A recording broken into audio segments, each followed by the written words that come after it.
जय जिनेंद्र। आज हम जानेंगे इंसान मरने के बाद भी कई दिनों तक ज़िंदा रहता है कैसे।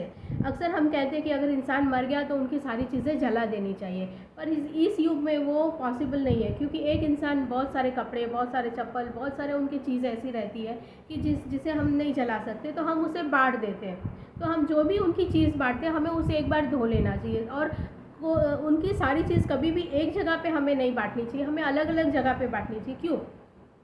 क्योंकि जब हम वो सारी चीज़ एक जगह पर बांटते हैं तो वो आत्मा जो मर गई है वो एक्टिव हो जाती है, उसे सद्गति प्राप्त नहीं होती है, उसका मन भटकता रहता है, क्योंकि मरने के बाद इंसान में विवेक नहीं रहता है, सिर्फ प्रक्रिया रहती है, सिर्फ प्रक्रिया से इफ़ेक्ट होती है। तो एक जगह पर हम सारी उसकी चीज़ें रख देते हैं तो फिर वापस वो उसका मन मतलब उसके प्राण उसमें अटके रहते हैं। इसलिए हम कहते हैं कि इंसान को मरने के बाद सारी चीज़ें जला देनी चाहिए। फॉर एग्जांपल, मरा हुआ इंसान है, 100 साल के बाद भी अगर उसके कपड़े में से हम डीएनए टेस्ट करें तो हमें पता चल जाता है। इसी तरह से जैसे कि इंसान का जब भी जन्म होता है तो वो 9 महीने माँ के पेट में रहता है, फिर जन्मता है। उसी तरह से मृत्यु भी एक क्षण में नहीं होती है।